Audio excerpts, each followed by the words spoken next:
அனைவருக்கும் வணக்கம். அறிஞர் அண்ணாவுடைய பார்ட் 2 வீடியோ பார்ப்போம் வாங்க.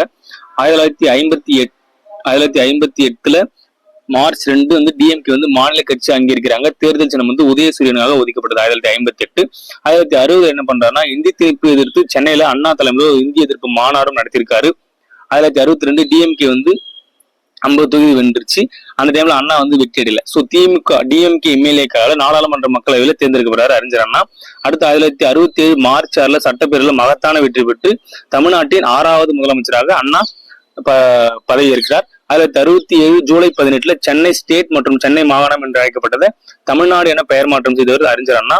அடுத்து 1968 இரண்டாம் உலக தமிழ் மாநாட்டை நடத்தினார். உங்களுக்கான கேள்வினா, இரண்டாம் உலக தமிழ் மாநாட்டை அறிஞர் அண்ணா எந்த இடத்துல நடத்தினார் அப்படின்றத கமெண்ட் பண்ணுங்க. இன்னும் சில தகவலோட பார்ட் 3 சந்திப்போம். நன்றி, வணக்கம்.